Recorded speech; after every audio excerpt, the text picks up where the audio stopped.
آج میں آپ کو ایک ظلم کی داستانوں میں سے ایک داستان کا ایک قصہ سنا رہا ہوں کہ ہمارے جو معالج حضرات ہیں، جو ہمارے طبیب حضرات ہیں، ہمارے جو ڈاکٹر حضرات ہیں، وہ کس طرح سے عوام پر، انسانوں پر ظلم کے بازار گرم کر رہے ہیں۔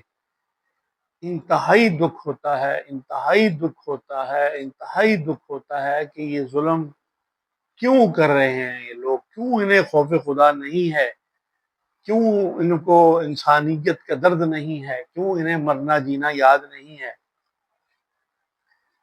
کل ایک مریضہ کو لایا گیا، بچی تھی، 14 15 سال 16 سال کے آس پاس عمر رہی ہوگی اس کی۔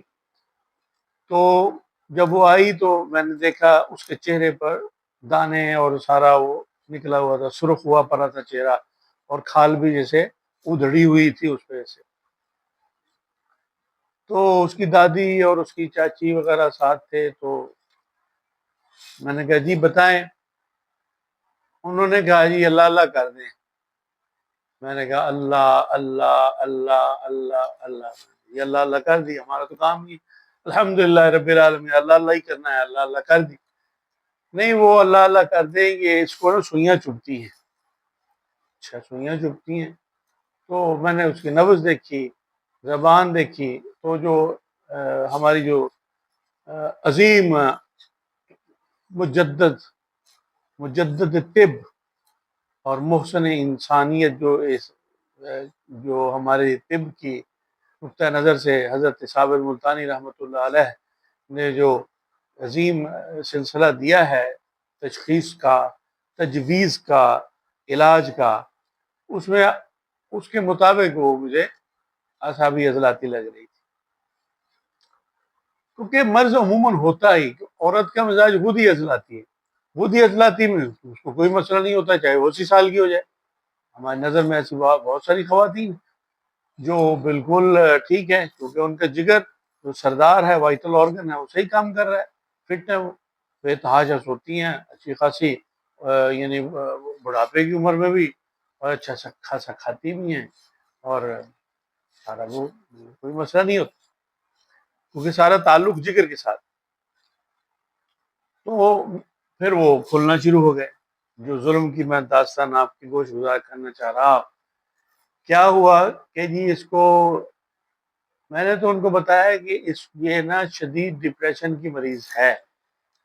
وہ اس نے فوراً تصدیق کر دی کہ بالکل ایسے ہی ہے۔ اچھا پھر میں نے کہا اس کو گھبراہٹ ہوتی ہے، اس کو خوف آتا ہے، اس کو ڈر لگتا ہے۔ جی بالکل ایسے ہی ہے۔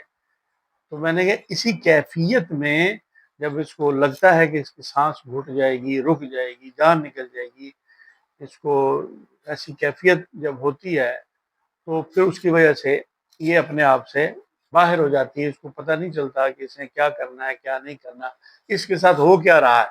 اچھا خاصا آدمی جو ہے وہ پریشان ہو جاتا ہے، وہ بس سے باہر ہو جاتی ہے بات۔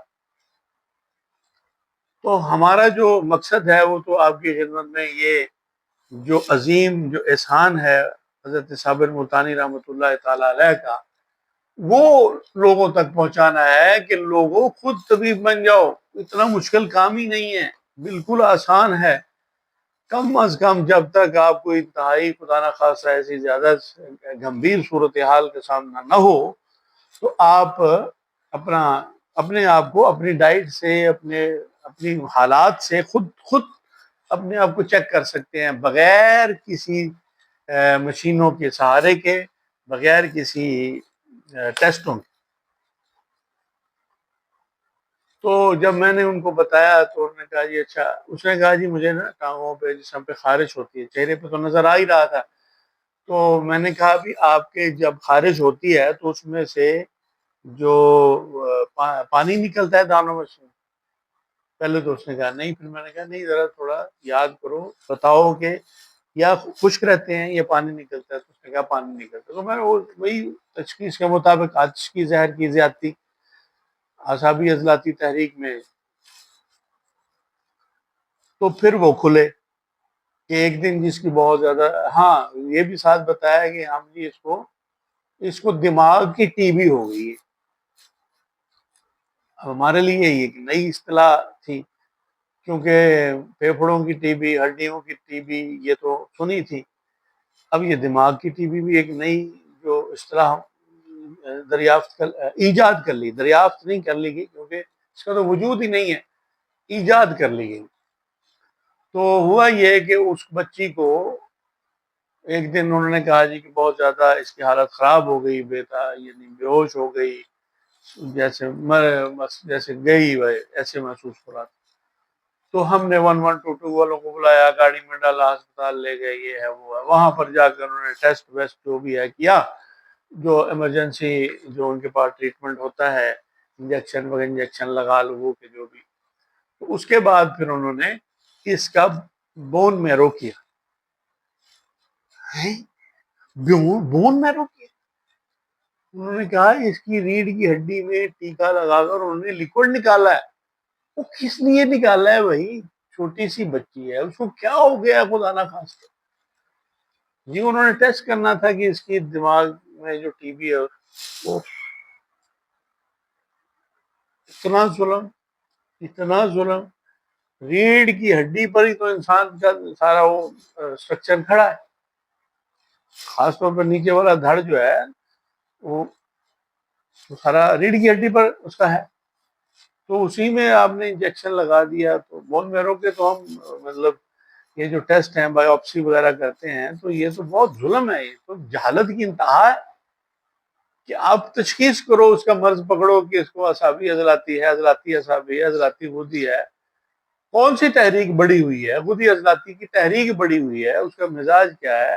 اب اس جوانی کی عمر میں اس کی غدی عضلاتی تحریک ہونی چاہیے، وہ نہیں تھی۔ پھر اس کے بعد انہوں نے کہا جی کہ تو مرض کو پکڑنے کی ضرورت ہے۔ مرض آرام سے پکڑا جاتا ہے، نبض سے پکڑا جاتا ہے، زبان سے پکڑا جاتا ہے، سر پہ ہاتھ لگا لو، پاؤں پہ چیک کر لو، قارورہ دیکھ لو، پیشاب چیک کر لو، یعنی کہ صبح زیادہ سے زیادہ یہ ہے۔ اول تو جو ماہر نباز ہیں، جو ماہر طبیب ہیں، جو اپنے اس فن طب میں مہارت تامہ رکھتے ہیں، یا طالب علم بھی ہوں جو سچے طالب علم اس چیز کے، تو وہ سمجھ جاتے ہیں کہ اصل مسئلہ کیا ہے۔ اف، تو میں تو حیران اور بلکہ پریشان، سر پکڑ لیے، اس کا ریڑھ کی ہڈی میں سے لیکوڈ نکال رہے ہیں، ضرورت کیا ہے؟ تو پھر میں نے اس کو بتایا اس کو بھوک نہیں لگ رہی، نیند نہیں آ رہی، کھا نہیں رہی، پی نہیں رہی، سو نہیں رہی، ڈر رہی ہے، خوف زدہ ہے، پریشان۔ پھر اس کے جو معاملات دوسرے ہیں، خواتینانہ معاملات، وہ بھی ڈسٹرب۔ تو ساری باتوں کو انہوں نے سیکنڈ کیا کہ جی آپ جو بھی بات بتا رہے ہیں بالکل درست بات بتا رہے ہیں۔ تو میں نے کہا وہ دوائیاں لے کے آئے میرے پاس، میں دیکھتا ہوں وہ کون سی انگلش دوائیاں ہیں۔ تو اس میں سے ایک دوائی تھی جو انہوں نے اس کو دی تھی، اس کی ٹی بی کے حوالے سے 3 گولیاں اس کو لے رہے ہیں۔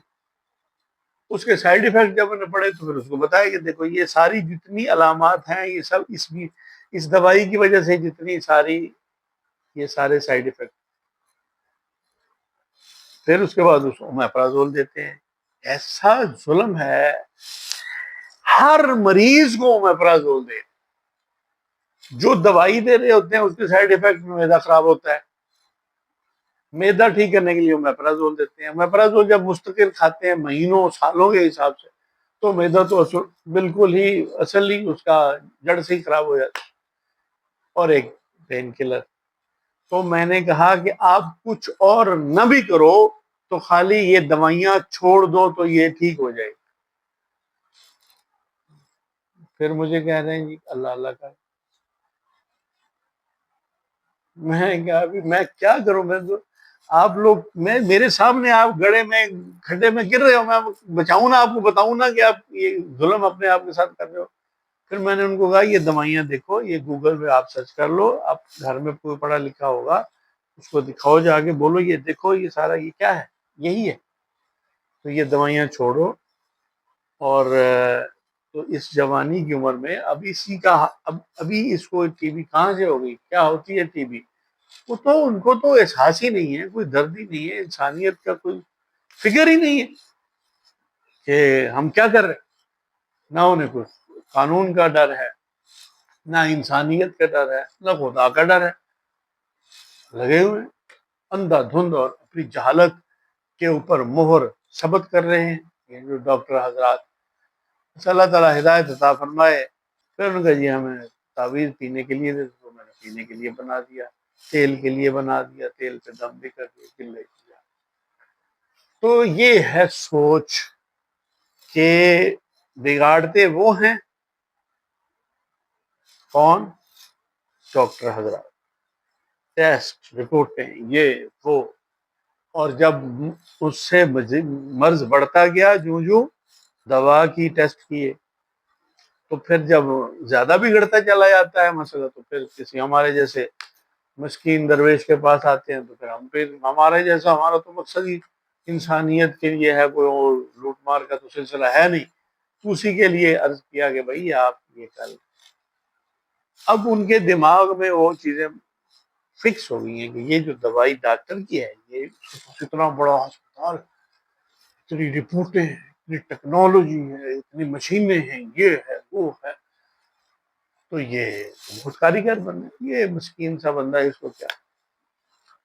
تو بہرحال ہمارا تو کام ہے، ہم نے تو صحیح بات بتانی ہے، سچ بتانا ہے، چاہے ہماری کو بات سمجھے، مانے یا نہ مانے، پھر بھی کوئی گڑھے میں گرتا ہے تو اس کی مرضی، ہم تو اس کو روک سکتے ہیں، زبردستی کو جاتا ہے تو پھر اس کی اپنی ڈسکریشن، مرضی پر منحصر۔ اللہ تعالیٰ ہدایت عطا فرمائے ہمارے معالجین کو بھی اور ہمارے سادہ لوگوں کو۔